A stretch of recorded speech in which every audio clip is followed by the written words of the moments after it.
함께 하신 우리 성도님들, 또 각처에서 영상으로 함께 예배하는 우리 모든 성도님들에게도 하나님의 은혜와 축복이 함께 하시는 시간 되시기를 주님의 이름으로 축복합니다. 우리 서로 인사하겠습니다. 하나님은 당신과 함께 하십니다. 우리가 평탄한 길을 걸어갈 때도, 고난의 길을 걸어갈 때도 하나님은 늘 우리와 함께 하시고 또 우리를 인도하시고 우리를 도우심을 믿으시기를 주님의 이름으로 축복합니다. 오늘 이제 에돔을 지나서라는 돌아서라는 제목으로 말씀을 우리가 함께 살펴보는데, 이 에돔이라는 나라의 조상은 에서이고 이스라엘의 이제 조상은 아브라함과 이삭과 야곱, 그래서 야곱입니다. 에서와 야곱은 형제이고 그래서 에돔과 이스라엘은 형제 나라입니다.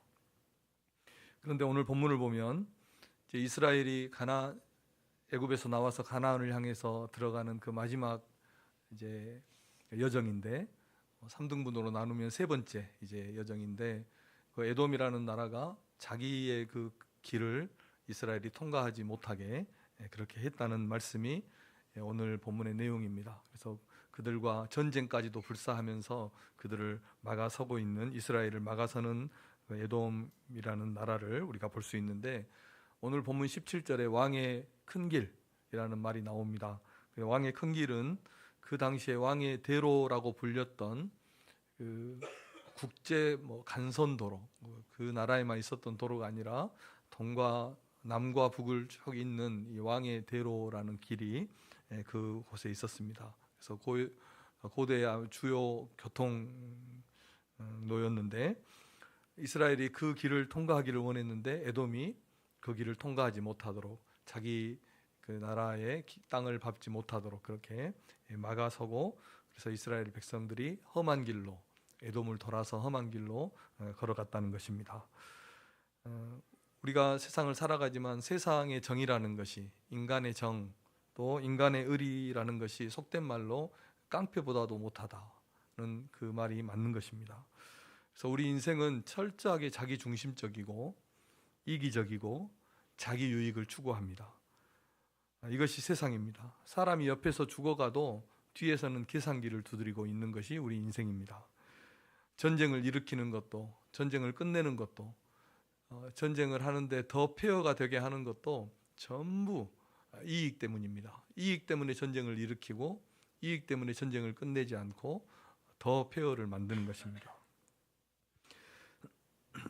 그렇지만 우리가 세상을 살아가면서 만나는 모든 일에는 우연이 없습니다. 거기에는 하나님의 뜻이 있고, 무엇이든지 우리가 우리에게 일어나는 일들을 감사함으로 받아들이면 거기에 또 버릴 것이 없다는 것을 우리가, 성경이 우리에게 말씀해 줍니다. 그리고 우리가 만나는 모든 일에서 이 하나님의 뜻을 발견하는 것보다 더 귀한 발견은, 더 위대한 발견은 없다는 것을 우리가 기억해야 됩니다. 그래서 이스라엘 백성이 에돔을 만나고 그 에돔을 돌아서 간 이 사건을 통해서 하나님께서 그들에게 깨닫게 하시는, 또 하나님이 그들에게 주시는 귀한 교훈이 있습니다.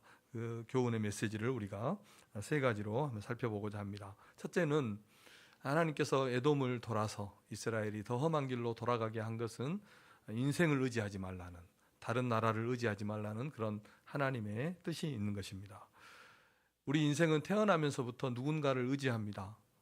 어려서는 부모님을 의지하고, 또 커가면서는 친구가 그렇게 소중하고, 또 인생의 중요한 순간마다 우리를 돕는 이런 손길들이 반드시 필요합니다. 그래서 우리는 살아가는 모든 순간에 본능적으로 누군가를 의지합니다. 인생을 의지하게 되어 있습니다. 누군가의 도움이 필요하고 또 도움을 구합니다. 도움을 주기도 하고 도움을 받기도 합니다. 세상을 혼자 살 수 있는 사람은 한 사람도 없습니다. 우리는 그렇게 지어졌습니다. 그런데 참 아이러니하게도 우리가 살아가면서 그토록 의지하고 붙들고 있던 것들이 결코 우리를 진정으로 도울 수 없는 것이라는 것을 우리가 깨닫게 됩니다. 저는 이것이 진짜 우리의 인생이라 생각합니다. 세상은 물론이고 인간의 의리, 인간의 관계라는 것이 다 허울 좋은 껍데기뿐이라는 것을 우리는 깨닫게 됩니다. 세상은 그렇다 치고 우리를 진짜 사랑하고 정말 돕기를 원하는 그런 사랑하는 사람들, 나를 위해서 자기의 목숨도 내어줄 수 있는 그런 사람도 결국은 인생의 진짜 고난 앞에서는 아무런 도움이 되지 않는다는 것을 우리는 깨닫게 됩니다. 이것을 빨리 깨닫느냐 늦게 깨닫느냐 이것밖에 없습니다. 제가 주일 학생들에게 설교하면서 이런 설교를 한번 했던 적이 기억이 납니다. 어려서는 어린 아이들에게 부모님은 절대적이죠. 부모님은 슈퍼맨이고 아주 전적으로 부모님을 의지합니다. 철저하게 의지합니다. 그래서 제가 주일 학생들에게 빨리 꿈에서 깨라고 그랬어요. 부모님 그렇게 사랑하고 도와주어도 인생의 진짜 문제 앞에서는 부모님도, 그렇게 사랑하는 부모님도 아무런 도움이 되지 않는다는 것을 결국은 깨닫게 될 것이다. 우리 인생의 도움은 하나님밖에 없다. 이렇게 설교를 했어요. 그래서 부모님도 자녀들을 가르칠 때 하나님을 의지하는 법을 가르쳐야지, 사람 의지하는 법, 세상을, 인간을 의지하면서 살아가는 법을 가르친다면 결국은 낙심하고 실망할 수밖에 없다는 것입니다. 물론 하나님은 우리가 세상을 살아가면서 부모님, 사랑하는 사람들, 또 정말 친구들, 이런 사람들의 도움을 받기도 하고 도움을 주기도 하고 서로 의지하면서 살아가도록 하셨습니다. 그것은 우리 인생에 꼭 필요한 것입니다. 자, 그럼에도 불구하고 우리 삶의 모든 도움은 하나님에게서 온다는 사실을 우리 성도님들이 꼭 믿으시기를 주님의 이름으로 축복합니다. 그래서 우리는 인생을 의지하지 않고 하나님을 의지해야 하는 것입니다. 하나님께서 이스라엘 백성들에게 그들의 형제 나라인 이 에돔을 통과하지 못하게 하고 그 에돔을 돌아서 더 험한 길로 가게 하신 것은 인생을 의지하지 말라는, 오직 하나님만을 의지하라는 그런 하나님의 메시지였다는 것입니다. 이사야 2장 22절입니다. 함께 읽겠습니다. 시작. 너희는 인생을 의지하지 말라. 그의 호흡은 코에 있나니 새말 가치가 어디 있느냐. 아멘. 우리 인생은 한낱 숨에 지나지 않는 겁니다. 이 숨이 끊어지면 인생은 끝나는 겁니다. 이 호흡에 지나지 않는 인생을 우리가 의지할 수 없다는 겁니다. 그것은 수를 셀 만한 가치도 없는 것입니다. 시편 146편 3절 4절입니다. 시작. 귀인들을 의지하지 말며 도울 힘이 없는 인생도 의지하지 말지니 그의 호흡이 끊어지면 흙으로 돌아가서 그날에 그의 생각이 소멸하리로다. 아멘. 호흡이 끊어지면 다 흙으로 돌아가고 그 생각이 소멸한다 했는데, 그 생각이 소멸한다는 것은 그의 계획이 다 없어진다. 사람을 의지하고 있는데 그 호흡이 끊어지면 흙으로 돌아가고 그가 가지고 있었던 생각, 그가 가지고 있었던 계획, 그가 생각했던 모든 것이 다 사라져버리는 거예요. 그러니까 인생을 의지하지 말라는 것입니다. 인생을 의지하면 실망합니다.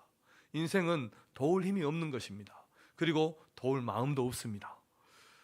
사람은 원래 그런 존재입니다. 그러니까 우리는 사람에게 실망하지도 않아야 되고 그런 사람을 미워하지도 않아야 되고 또 그 사람에게 피해의식도 갖지 않아야 하는 것입니다. 오늘 본문을 보면 모세는 이 에돔 나라에 사신을 보냈겠죠. 사신을 보내서 최대한으로 예의를 갖춰서 우리가 형제 나라인 당신에게 요청하니까 당신의 땅을 좀 통과하게 해주십시오. 이렇게 부탁을 합니다. 정중하게 부탁을 합니다. 2번이나 부탁했습니다. 물도 마시지 않겠고 혹시라도 당신 땅에 있는 물을 마시게 되면 물값도 내겠습니다. 통과하는 통로세를 달라 하면 통로세도 드리겠습니다. 이런 아주 정중하게 부탁을 하고 있습니다. 그런데 에돔이 이스라엘을 막아서고 도리어 군인들을 이끌고 나와서 그들과 전쟁하겠다 이렇게 길을 막아선 것입니다. 누군가가 우리를 미워하고 우리를 대적하고 앞길을 막아서고 우리와 싸우려 한다면 우리의 마음은 어떻습니까? 대단히 노엽고 같이 미워하고 또 그렇지 않더라도 피해의식을 갖기 마련입니다.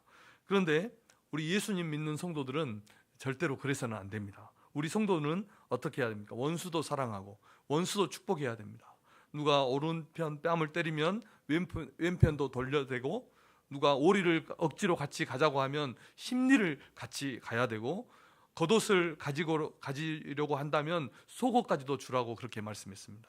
줄인 자에게는 먹이고 목마르면 원수가 목마르면 마시게 하고 그렇게 선으로 악을 이기라고 성경은 우리에게 가르치는 것입니다. 사랑하는 성도 여러분, 우리의 삶은 오직 하나님의 은혜인 줄로 믿습니다. 우리의 도움은 하늘과 땅을 지으신, 천지를 지으신 하나님에게서 오는 것입니다. 그러므로 우리가 의지할 분은 오직 하나님 한 분뿐이라는 것을 믿으시기를 주님의 이름으로 축복합니다. 도울 힘이 없는 인생을 의지하지 말고 우리를 진짜 도우시는 하나님을 의지하면서 살아가시기를 주님의 이름으로 축복합니다. 두 번째로 주시는 메시지는 이제 이스라엘 백성들이 이렇게 길이 막혔잖아요. 에돔의 길이 막혔어요. 그럼 막히면 돌아가라는 것입니다. 21절을 함께 읽어보겠습니다. 시작. 에돔 왕이 이같이 이스라엘이 그의 영토로 지나감을 용납하지 아니하므로 이스라엘이 그들에게서 돌이키니라. 아멘. 반드시 큰 길이 열리고 넓은 길이 열리고 평탄한 길이 열려야 그것이 하나님의 뜻이 아닌 것입니다. 그것만이 하나님의 뜻이라고 우리가 생각해서는 안 되는 것입니다. 험난한 길, 돌아가는 길도 하나님이 우리에게 주신 길이라면 그 길이 하나님의 뜻인 줄로 믿습니다. 민수기 21장 4절입니다. 시작. 백성이 호르산에서 출발하여 홍해길을 따라 에돔 땅을 우회하려 하였다가 길로 말미암아 백성의 마음이 상하니라. 아멘. 분명히 에돔 땅을 직접 통과하지 않고 그 땅을 돌아서 가는 길은 험난한 길이었다는 것을 이 신명기 말씀이 우리에게 알려주는 것입니다. 그런데 그렇게 돌아가는 험난한 길이 하나님께서 우리에게 주신 길일 수도 있다는 것입니다. 그래서 앞길이 막히면, 우리의 길이 막히면 하나님은 다른 길을 열어주신다는 것을 우리가 깨닫고 하나님이 그 길로 나를 인도하신다는 것을 우리가 믿어야 하는 것입니다. 하나님께서 열어주시는 길이 우리가 가야 하는 길이라는 것을 우리가 믿고 그 하나님의 인도하심을 따라서 걸어가시는 우리 성도님들 되시기를 바랍니다. 아브라함이 조카 롯과 함께 자기의 본토 친척 집을 떠나서 가나안 땅으로 갔죠. 하나님이 지시하시는 곳으로 갔는데 처음에는 이제 매우 열악한 환경에서, 가난한 환경에서 그들이 살았는데 한참 지나니까 그들의 소유가 많아졌어요. 양떼가 많아졌어요. 아브라함도 양떼가 많아지고 그의 조카 롯도 양떼가 많아졌어요. 많아지니까 서로 다투는 거예요. 가난하고 어려울 때는 서로 의지하고 돕고 위로하고 그렇게 하나님 의지하고 살다가 좀 물질이 많아지니까 서로 다투는 거예요. 서로 좋은 땅 차지하려고. 그때 아브라함이 이 롯을 불러서 이렇게 말하는, 창세기 보면 말이 나옵니다. 우리가 서로 다투지 말자. 우리의 목자나 너희의 목자나 서로 다투게 하지 말자. 우리는 한 혈육이 아니냐, 형제가 아니냐. 그래서 내가 이 땅이 넓은 땅이 있는데 네가 선택해라. 네가 오른쪽으로 가면 나는 왼쪽으로 가겠고, 네가 왼쪽으로 가면 나는 오른쪽으로 갈 테니까 네가 먼저 땅을 선택해라. 이렇게 말하는 장면이 나옵니다. 이것이 성도의 삶의 원리인 것입니다. 막히면 다른 데로 돌아가면 되는 것입니다. 그래서 결과가 어떻게 됐습니까? 롯이 선택한 땅은 비옥한 땅이었습니다. 그런데 비옥했지만 그런 땅이었지만 나중에 그곳은 멸망할 땅이었고, 아브라함이 간 땅은 척박하고 또 안 좋은 땅이었지만 그 땅이 약속의 땅이었고 축복의 땅인 가나안이었다는 것입니다. 바울이 초기에 전도 여행을 할 때 바울이 소아시아 지역에서 복음을 전하려고 복음 전하기를 힘썼어요. 그런데 자꾸 막히는 거예요. 그 지역에서 복음을 전하지 못하도록 자꾸 막히는 거예요. 그런데 밤에 꿈의 환상 중에 마게도냐는 유럽입니다. 마게도냐 사람이 자신들에 와서 우리를 도우라 하는 이 환상을 보고 나서 그 마게도냐 지역으로 가기를 힘쓰고 거기로 가는 것이 하나님의 뜻이라 생각하고 그곳에 가서 복음을 전한 것입니다. 그렇게 해서 어떻게 합니까? 유럽의 복음이 들어가고 로마의 복음이 들어가고 로마의 복음이 들어가서 온 세상으로 복음이 전해지는 이런 계기가 된 것입니다. 자, 사랑하는 성도 여러분, 우리가 우리의 생각을 고집하고 우리가 가고 싶은 길로만 간다면 그러면 우리 수준의 역사만 일어나는 겁니다. 그리고 결국은 실패하는 겁니다. 그런데 우리가 하나님의 생각에 우리의 생각을 순종하고 또 주님의 뜻을 따라서 걸어간다면 우리의 삶에 우리가 생각하지 않은, 우리가 계획하지 않은 놀라운 하나님의 역사들이 일어나는 것입니다. 우리 성도님들도 다 경험하셨겠지만 다른 사람 마음 하나 우리가 내 마음대로 되지 않는다는 것을 깨닫죠. 자녀도, 부부도, 부모도 다른 사람 마음 하나 내 마음대로 되지 않는 겁니다. 아니, 다른 사람은 고사하고 내 마음도 내 마음대로 안 되는 거예요. 그것이 인생입니다. 그러니까 우리가 어떻게 할 수 없는 일을 가지고 너무 우리의 마음을 소모하지 않는 그런 성도가 되어야 하겠습니다. 다른 사람에 대해서도 네가 나한테 어떻게 그럴 수 있어, 이런 생각 품으면 안 되죠. 그러면 나만 상처를 받는 것입니다. 좀 여유 있게 유연하게 생각해야 됩니다. 우리의 삶은 꼭 최선만 있는 것이 아니죠. 차선도 있는 것입니다. 꼭 직행만 있는 것이 아닙니다. 완행도 있는 것입니다. 너무 빠르게만 가려고 하지 말고 때로는 돌아가는 것도 하나님의 뜻일 수 있다는 것을 우리가 이 에돔을 통해서 확인할 수 있는 것입니다. 전도서 9장에 보면 빠른 경주자라고 해서 빨리 도착하는 것이 아니고, 용사들이라고 해서 전쟁에 승리하는 것이 아니고, 지혜자나 명철자라고 해서 재물을 얻는 것이 아니라고 말씀했습니다. 하나님을 경외하고 그 말씀에 순종하는 것이 가장 좋은 길임을 우리 성도님들이 꼭 믿으시기를 바랍니다. 하나님은 바닷 가운데도 길을 내시는 거예요. 우리 인생은 하나님이 주시는 것을 얻을 수 있고 하나님이 주시는 것을 취할 수 있는, 가질 수 있는 것입니다. 반드시 길이 뻥뻥 뚫려야 그것이 하나님의 뜻이라고 생각해서는 안 됩니다. 때로는 돌아가도, 굽이굽이 산을 올라가고 바다에 내려가도 거기에 하나님의 뜻이 있다면 그 길이 가장 좋은 길이고 가장 빠른 길이라는 것을 우리 성도님들이 믿고 주님의 인도하심을 따라서 살아가시는 성도님들 되시기를 바랍니다.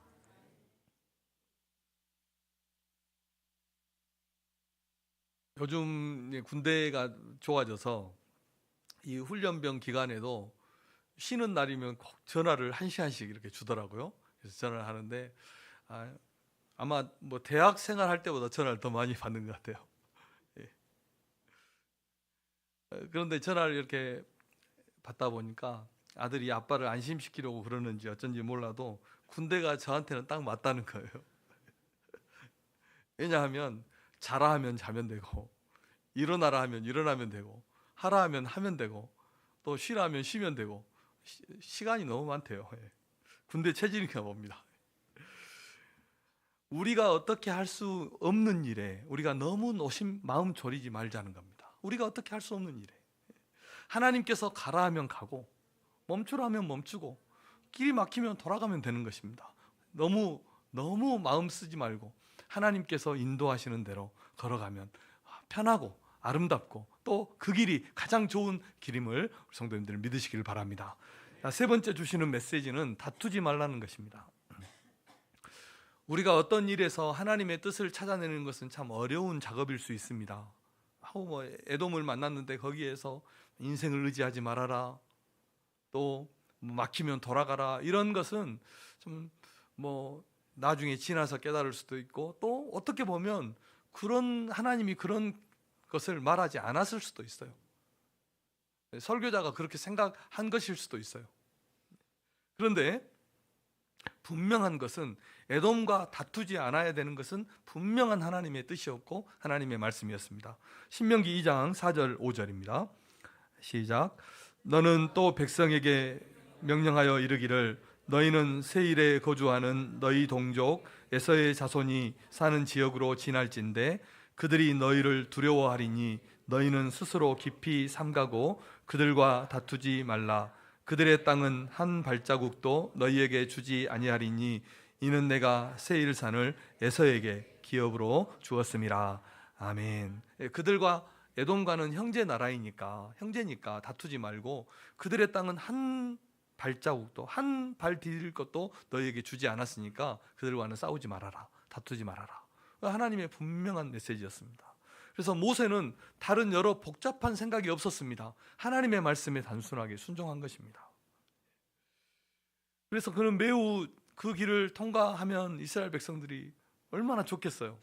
넓은 길, 좋은 길, 편하게 지나갈 수 있으니까. 그래서 에돔 왕에게 사신을 보내서 매우 정중하게 부탁을 했죠. 우리가 당신의 길로 사뿐사뿐 걸어갈 테니까 정말 예의 있게, 어떠한 위협도 없습니다.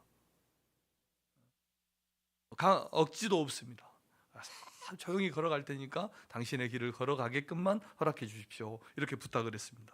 그런데 에돔 왕은 모세의 요청을 이런지하에 거절하고 도리어 이스라엘을 적으로 간주하고 칼을 들고 군대를 이끌고 나와서 이스라엘을 막아선 겁니다. 싸우려고 했다는 것입니다. 그렇게 반응을 보였어도 모세는 거기에 대해서 한마디도 하지 않고 어떻게 했습니까? 그들에게서 돌이켜서 그 땅을 우회해서 걸어간 것입니다. 그러니까 모세의 마음에는 아예 처음부터 에돔과는 싸울 생각이 조금도 없었다는 것을 우리가 알 수 있는 것입니다. 그 이유는 무엇입니까? 에돔과 다투지 말라는 하나님 말씀에 순종한 것입니다. 말씀하셨기 때문입니다. 인생을 지혜롭게 사는 가장 좋은 방법이 있습니다.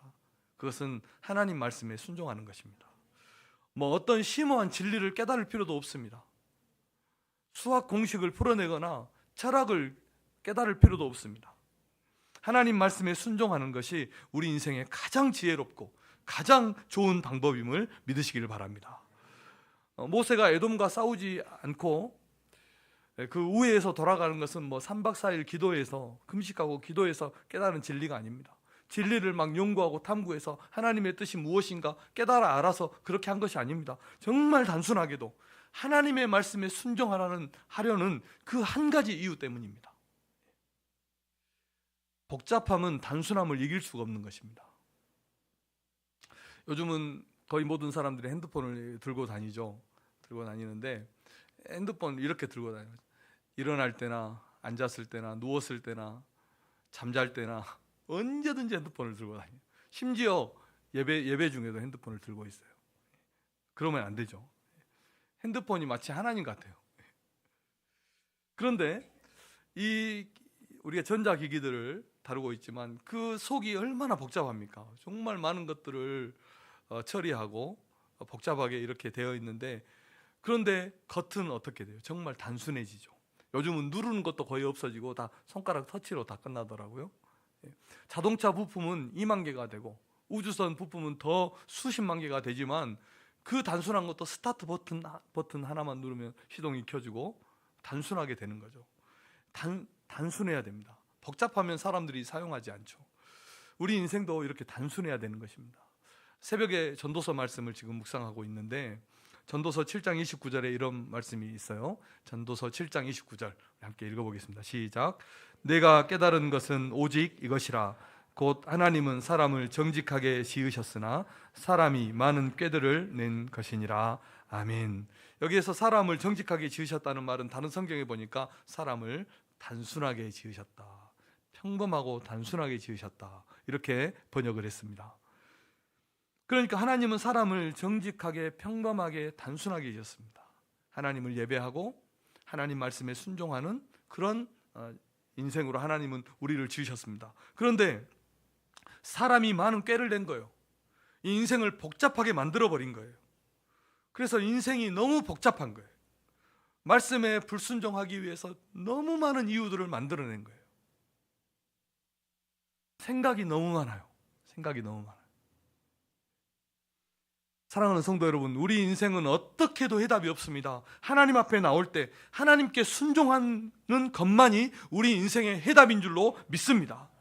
인생은 복잡하지 않습니다. 단순합니다. 하나님은 우리의 하나님이시고 우리를 지으신 분이고 우리의 하나님이세요. 우리는 그 하나님께 예배하고 그 말씀에 순종하는 것이 우리 인생의 본분입니다. 여기에서 지나는 게 뭐가 있습니까? 아무것도 없습니다. 여기저기 기웃거리거나 쫓아다닐 필요도 없습니다. 따라다닐 필요도 없습니다. 하나님 한 분만 따라가면 되는 겁니다. 마치 이 일 저 일 내가 다 처리해야 되는 것이냐, 모든 일을 할 필요도 없습니다. 하나님 말씀에 순종하면 될 줄로 믿습니다. 그러면 모든 문제가 해결되고 우리의 삶이 회복되는 것입니다.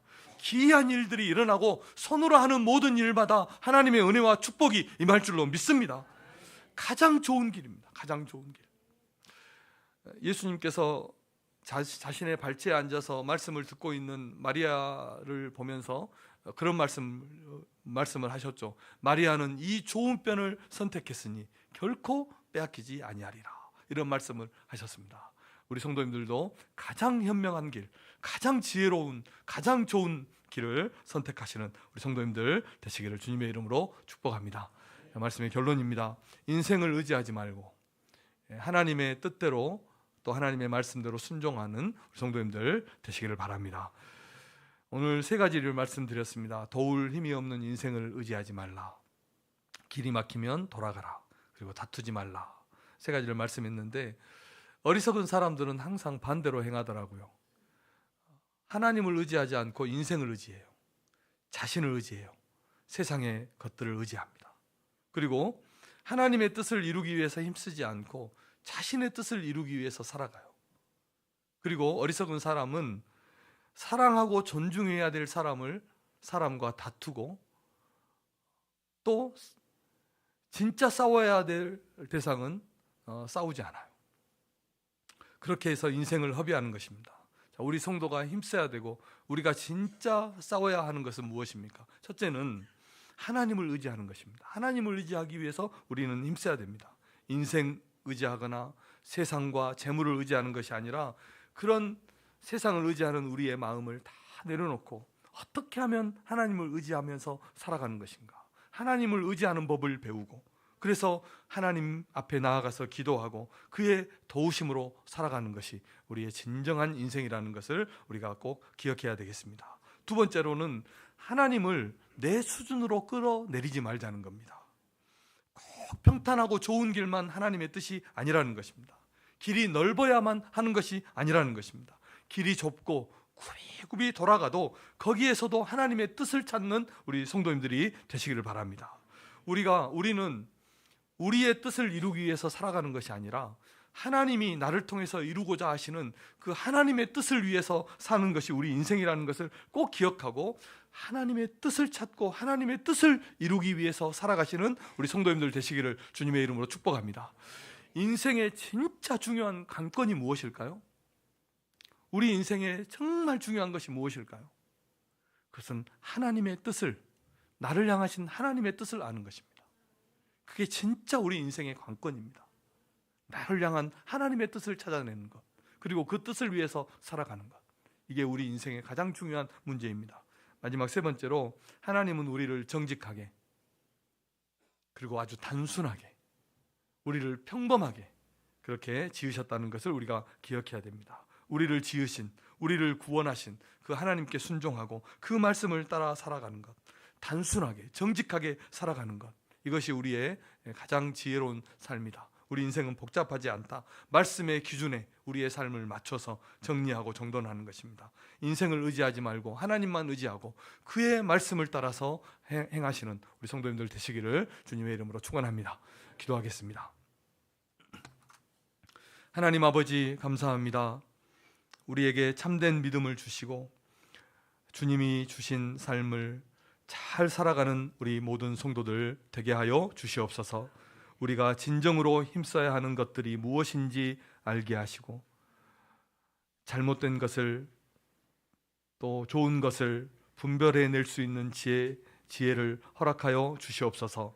하나님께 예배하고 주님의 말씀에 순종하며 사는 것이 우리 인생의 가장 기본이고 본분임을 깨달아서 가장 복된 삶을 살아가는 우리 성도님들 되게 하여 주옵소서. 하나님의 뜻을 알아서 그 뜻에 순종하고 하나님의 뜻을 이루는 주의 백성들이 되게 하여 주옵소서. 예수님의 이름으로 기도드립니다. 아멘. 우리 결단 찬양 나의 안에 거하라.